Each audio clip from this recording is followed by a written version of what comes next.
upwards. Ladies and gentlemen, welcome to game number 3. We got SortOf down here on the south side with Airstrike. So it's going to be the switch-up. We do not have the Chinese mirror match. Rather, we've got Mongols versus China. We've got Abbasid versus China. Thank you for that, right? We'll get something interesting here, hopefully. The interesting thing about China, though, is a lot of times it's difficult to even play aggressive against them. And what is happening? I swear to God. Wait, no, he Get doesn't the have shoe stone. out, ladies and gentlemen. It's time. I don't think he has a Gare near. Oh, this is so painful. The villagers keep canceling it. He doesn't have the Gare near the stone. Oh, this is absolutely beautiful. This is exactly as we theorized. I can just hear you like rubbing your hands together. Yeah, just like, I'm getting the shoe out. I don't actually think this is for that. I think this is. I think you're right. Is he forcing the chop? Yeah. But can we watch that wood line? Because no one else is near it. Not a lot going on. Oh yeah, he is. Look how deep he's going. He's doing it. We're seeing it, but you're right though. He didn't put the Gur on the. Sorry, I'm losing my mind here right now. On the Uvu. Yeah, on the Uvu, right? He didn't do that because no one gets that tech, Drongo, and no one will. Oh my lord! You know what? It's still beautiful to see though, and you know, it's cool.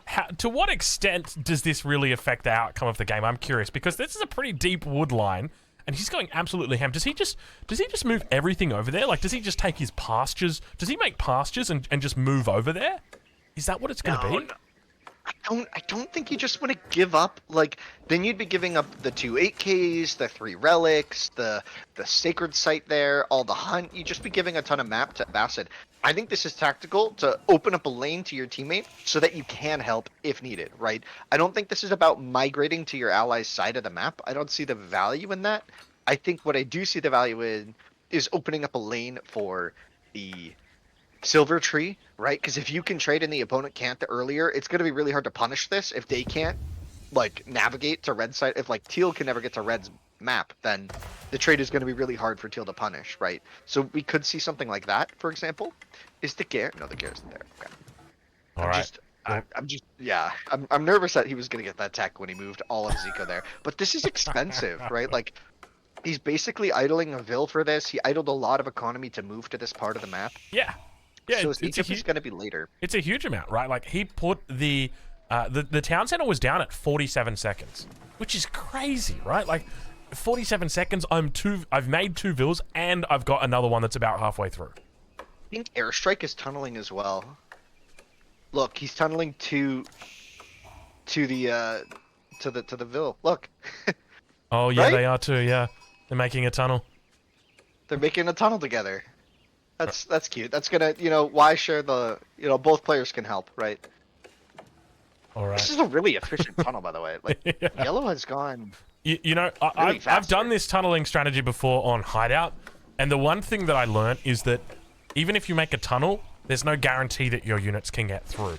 Sometimes you need a little bit of a, well, let's just say it. You need a bit of a dual carriageway to take you through. Just because, well, the Gur, the town center, they're a little bit big. Yeah, I don't know. I'm still just so curious what the goal is here, right? Like, if he moves his whole economy, what? No, he's making Spearman, he's drushing. What's happening on the gold of teal? Is that Spearman in a tower? Let's take a look. Or is that just a scout? Is that the Khan just being annoying? It's the Khan being annoying. It's the classic Khan. But the age up's coming through, sort of reaching the feudal age, going up with the economic wing, as we would expect. Imperial Academy's coming up slowly, so I suspect Airstrike and Leenock probably both moving towards a Song Dynasty. Both of the age ups, I think, have just come through with one villager. This is about the one villager timing, and there's the Song Dynasty. Yeah, Song coming in really early. That's pretty standard stuff now. Yeah, they're through. So what's the goal here? This Vil's coming across, and he's building. Is he what gonna? Is he building? Does he drop? Oh, does he drop? Oh, pasture sling. Okay. No, Really? He's building a pasture in his Nico. Yeah, yeah. Okay. That's it. That was it. The whole. This is what we came here for. A pasture sling. I was like, okay, he's gonna drop down his landmark in the enemy base, and then he's gonna build the Uvu in the enemy base, and he's going to do double trade sling to his own safe corner. No, it's just for pastures. It kind of makes sense to do something greedy here. The more that I think about it, and the more that I see it play out, like, what was he gonna do against Leenock here, anyways? Right? Like, is he gonna invest into full feudal himself? Not really. And I wouldn't be surprised if we see the silver tree. I'm immediately wrong. Oh, come on. Come on. Yeah, no, deer stones come down. That means, generally when you see that, you see more of an investment into feudal age, right? Yeah. Because you're gonna make a bunch of archers, generally, is the strat here, right? So I'm not sure. I don't know. I'm at a loss. This is a map that I don't see, so I have no idea what to expect. The main problem I've got, right, is China versus Mongols. It's a pretty fun matchup for China. I personally like it, though. Technically, it's one of the worst matchups for China if you look at the win percentages. But I feel like for me, when I'm playing against Mongols, that I've always got a pretty decent lead.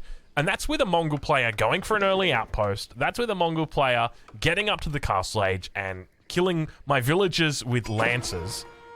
The problem right now is that Skarn is going to have done none of that. And he's still going to be playing up against Song Dynasty China with an archery range coming up. So there's probably going to be Chukuno on the way.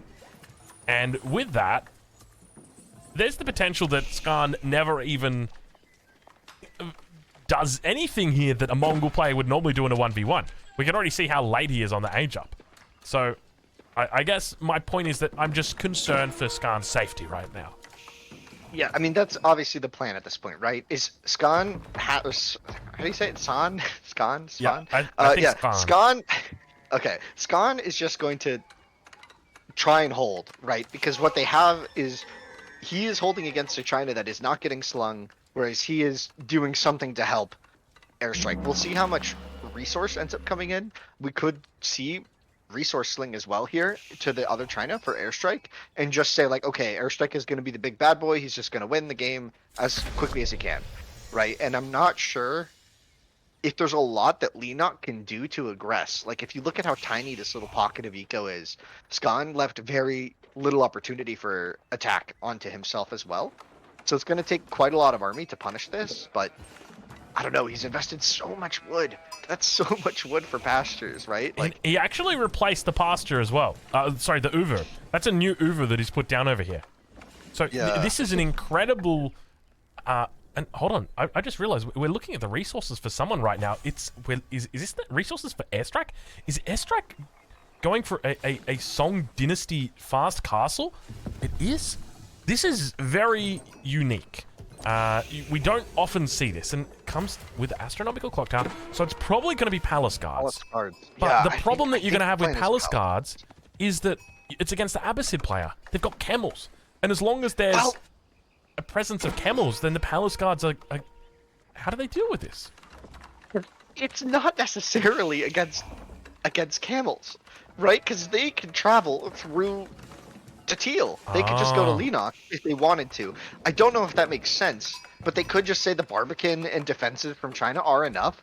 Let's kill Leenock now. Kill the other China. Kill the main threat here, because Avacid are going to take a little bit longer to scale. But I'm not sure if that's even true here. Like, I don't know what to expect at this point. There's a second TC in a really good spot for SortOf.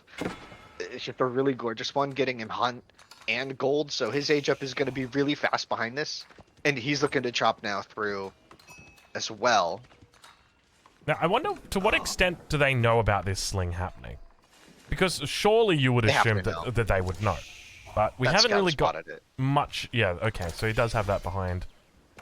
But I guess, what's the appropriate response? I suspect the best response to a sling is probably just walls, right? Like, just delay the game, buy yourself a little bit of time. No response coming in from airstrike, a little bit delayed on that one. But we do see the full wall is not yet quite through. Gosh, those walls... It looks so easy on the minimap. You look at it and you think, yeah, this will be fine. But then all of a sudden it's like, that's a big bloody wall, isn't it? Yeah, that's huge, right? On a lot of the other maps with these like weird wood lines, like not standard circular ones, but with these specially placed one, almost all those maps, like King of the Hill, for example, always have that ring of trees around the edge. Same with the pit. So it makes that walling feel a lot more doable as now the palace guards are out. I mean, I think the trick is here, if you're in Leenock's position, you need to recognize that your opponent has invested a lot to help the other opponent. So it's Leenock's job to win. Oh, what the heck? Yeah, because he realizes that the villager's going to be close to it. So he's looking to try and block, and now the villager's got to make a choice. Do I go back and repair the wall segment that's being burned down, or do I continue building the wall? He continues making the wall, and now it goes down. He should be able to get a wall up in the middle here. And if he does that, at the very least, he can get a villager that stands on top of that. But now the culture wing going to be coming through. It's going to take some time for SortOf to actually get to crossbows. But we do see they're broken through. The wall comes up. There's going to be no wall off for SortOf here. And that means that the sling is now working. It is online. Does he bring forward Imperial officials and look to actually supervise some of these barracks here on the front line? Because he's got the proxy barracks. Definitely on some sort of a timer here, I feel like, but I don't know, to be honest. They're down quite a lot of hills at this stage because they're against 2 players who are booming, right? They just have army tempo here, but I mean, there's the age up for Leenock, so he's not far behind. I mean, pretty soon, he's already got barracks on his side as well. Pretty soon, there's going to be a big flood of man-at-arms into Scan's eco, right? And Scan has no defense, really, to speak of right now, at least. Yeah, so we'll but see how much damage. There is a chop through happening, though, on that south side. That it looks like we've got... Yeah, but look, because Leenock's just sent 1 villager out, which basically means Leenock and SortOf have communicated to each other and said, hey, we need to make sure that we are working for this chop through. We can't let them have this 2v1. And now more and more forward positions coming through. Yeah, but it's like not even... Yeah, we'll see. I mean, you really hate to be focusing on chop micro at this stage of the game when you would rather micro something else. Good news for Leenock as he has nothing to look at, but Airstrike definitely does, as he's got to keep these camel archers perfectly spaced, so like he just cannot spend a lot of time focusing on that. We'll see though. I mean, this is probably one of the worst matchups to do this into because of the camel archers, and you know, even though it's palace guards, they're a little bit faster than men at arms. They've just bought him so much time, right? These palace guards should have been on the wood line. They should have been on the gold mine. They should have been idling out all of these villages, and they just weren't. And it's because the camel archers have just bought him all of this time, and now we see Chukunu going to be coming out here on the front line, but SortOf's made it to the castle age. You can expect to see crossbows coming out, and with that, Leenock now says, you know what, maybe we don't need to focus on the chop. Maybe we can just focus on taking out Skarn on our side of the map. As soon as Vet Camel Archer comes in, they're gonna have so much damage. Like already, the feudal age version of the Camel Archer like does okay-ish against palace guards. It's not a great thing to do, but it can work. And so once Vet comes in, he'll be a lot more comfortable here. But Jugnu mass as well, so looks like Airstrike just gonna have this big mass. Now the one thing to keep in mind is this sling was expensive for Escan, but it was infinite, right? Like if we take a look at that setup, it's just churning out sheep for forever. Yes. Eventually, Leenock's deer will run out. I think he's using those right now to try and hold. Eventually, the deer run out, and he doesn't have a lot of pasture supporting him. So we're already seeing, I think, the granary investment, right? And this is the investment that Airstrike is trying to avoid with the pastures. But I don't think it's working. I don't think the timing is working. I mean, maybe we'll see it here. That's a lot of units now from Red. Yeah. I'm actually liking the position more and more from Villager OP, just because going into the Camel Archers this heavily, it might seem good against the men or against the Palace Guards, but the problem that they're going to have are the Chukunus. And I actually say that in that matchup, China versus Abbasid, China's got a great advantage because you can't make Camel Archers because of how strong Chukunu are against the Camel Archers, because they can just target down the camels, and you can see how much damage they're doing right there. That's 240 resources gone in the blink of an eye because of those Chukunu. They've got so much damage, and they overkill a lot of units, but they don't overkill those. They don't overkill the Camel Archers because they've got a lot of health already. And really good move here, Escan sacrificing his own eco, just holding it with towers and idle time. Well, he sends all of his army to the front here to try and buy time for this mass and really fill out that army. And I think that gave Airstrike the time to attack here, but look at his base. This is exactly what he's giving up though, right? His economy is just going to be screwed for a long time. So it's kind of, Leenock's in a bit of a foot race here. He's got to yeah, he's got to get going. Something. we gotta do something. We gotta start working on that chop through again, don't we? All of a sudden, it becomes more of a priority. And look at the outpost coming up right now for Skarn. He knows exactly what to do here. He says, I need outposts. I need just arrow slits, something to keep myself alive. That's what's going to be important. I'd almost be tempted to say to Skarn, move to the other side of the wall and just get airstrike to just wall yourself in. Yeah, but this Mangonel is going to be so clutch for defending for SortOf. And, like, keep in mind, like, the position looks okay militarily, but all it's going to take is one bad fight, and I think the game might be over. This is not That wasn't a bad fight, though. Yeah, this is looking good right now. The Kimchi enjoyers looking like they might be heading back to the pavilion to enjoy some kimchi, because right now, it doesn't look like they're going to be heading through to the next round. We have got airstrike just overwhelming SortOf on the south side of this map right now. Yeah, that's spicy. They're down 40 vils, but they're up 40 military, and military is mattering a lot here, but he keep in the face of Escan, and that's a lot of idle time, but he just needs to buy time, right? So we're going to have effectively a race in here. Airstrike just has the economy behind it. That doesn't need investment. It's rolling now. Like, do we have a chop through yet? Do we have a chop through?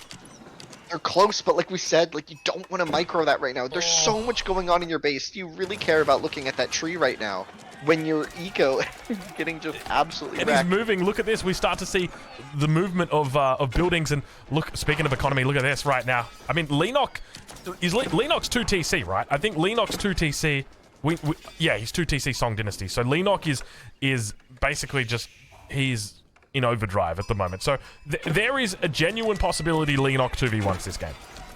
I don't think they want to chop through right now, because I think that's a door for airstrike, and I don't think you want that door open. It's like one of those fantasy shows where, like, there's like a portal to some chaos demon or whatever. You know what I mean? I don't know what I'm talking about, but you do not want airstrike coming into your right now, right? Like, you don't want this. Yeah, and we have the migration coming in from Skarn. He's heading through to his ally side, and he's gonna just all the buildings. And we see the wall coming in. Look at airstrike. He's going for a big wall at the front. Villagers coming through, but they're going to run into the palace guards.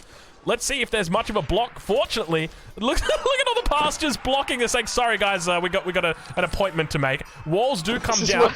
Chinese villas, they're going to build it in a heartbeat. Look how quickly that goes up. He's not messing around, and he says, "I'll see you guys on the other side. Good luck." That was one of the funniest exchanges. You know that meme from what's it called? Umbrella Academy, where they're like going opposite directions in the car. Yeah. And they're like giving that look while they look out the window. That's exactly what I imagine there. The just passing, basically, as 290 would say. Just a ton of stuff happening here on the map. This is just total chaos. I love this game. This has been so fun to watch. What an exciting one. It's crazy. And, you know, the thing is, Leenock is really setting himself up for that late game possibility. They've finally made a way through over on that south side. Palace guards, together with the Nest of Bees, are here. Will they save the day? That's going to be the question, because we've got double villager count right now for the Kimchi enjoyers. Yeah, it really feels like Leenock's just in a way better position. It looks like the Uvu pasture sling doesn't seem much stronger than the granary buildup, which just worked. Sacrificing Escan, sorry, just for this, I just doesn't seem worth it. And already building farms now, like, you don't want to be in this position. It just hurts. That's a lot of pastures, but most of those were in Escan's base beforehand. Yeah. That's spicy. It's funny that he's got still so many pastures, but it's still not enough. Yeah, it's crazy. But now Leenock, he's here to save the day. Are we able to see how many villages SortOf has got and how many villages Leenock's got? So Leenock on 125 villages, SortOf on he's on 35 vills. That's it. That's all he's got. He's got he's got a bit of a dream going on right now. Yeah, but Escan not in a much better position himself, so we really did get to the China mirror we were talking about, but this one was not slow. This was not a big, long, slow boom. This was pretty interesting. A lot to talk about here. I wonder how this B's going to hold up. The Palace Guards running in. And they're going to have bigger problems. Not only is trade coming through right now for the Kimchi enjoys, but there's also the Spirit Way coming through, but it looks like Airstrike says, we got to take this fight right here. Nest of Bees firing off. Plenty of Palace Guards there looking to try and defend it, but it's not going to be enough. The Nest of Bees does go down after the first barrage. Jukanu on the backside. Crossbows working together, and all of a sudden Airstrike looking to try and take out his enemy, but Leenock reaches the Imperial Age. Straight away we see the upgrades coming through. Elite men-at-arms, or rather elite palace guards. We also see Battle Harden coming in. He's also picking up +3 melee attack. So he's looking to get full upgrades in here. Yeah, this is rough. I mean, ancient techniques coming in. We got everything. Like, this is going to be a really, really good situation for Leenock now. I'm struggling to see the win condition at this point for airstrike and Escan.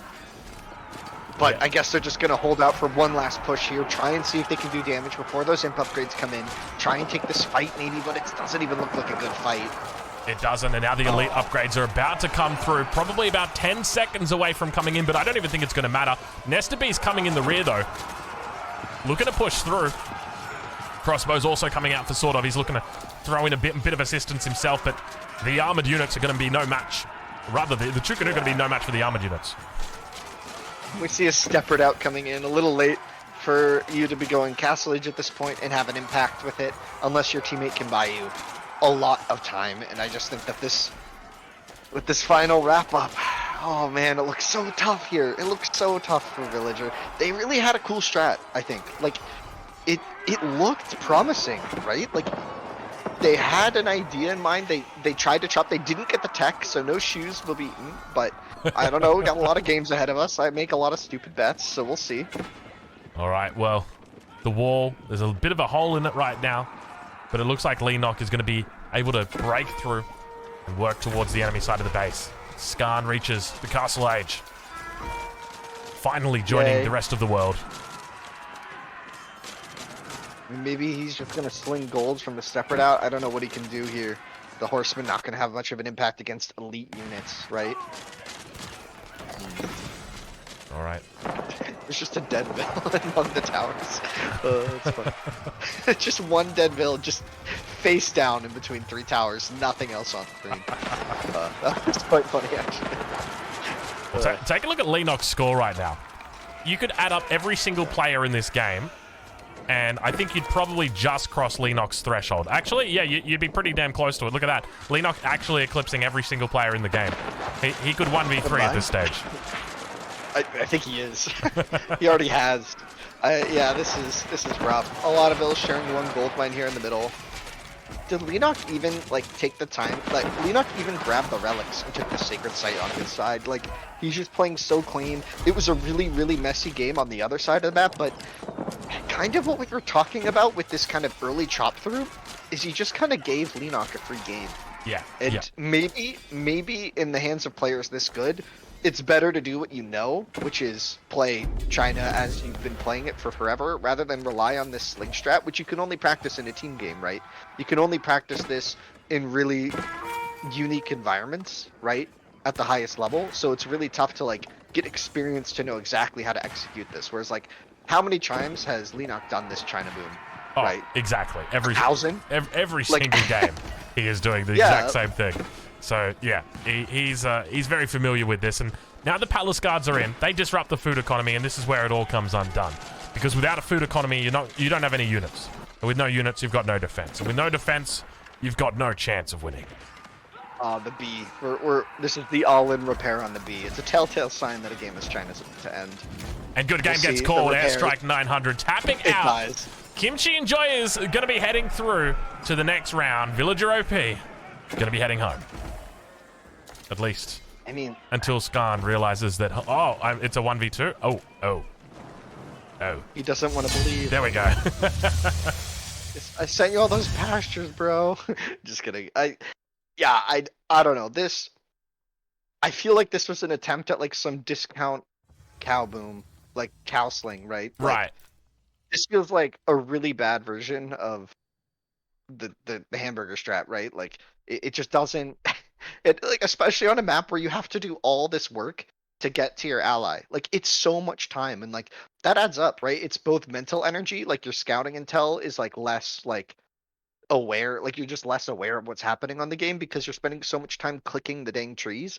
And both players, we saw build a mining, a lumber camp on the side there for red. Airstrike did to help chop faster. They're both microing. That's an idle veil both, and those little adjustments to your build order add up in bigger ways than I think a lot of people realize. It just hurts your gameplay because just those little timings that you've become accustomed to just feel a little off. and then your whole game's off. So I just don't know if that's really worth it. I think maybe if it had been more of a surprise, but I'm pretty sure the pastures got spotted like right away. So I don't know. It's tricky.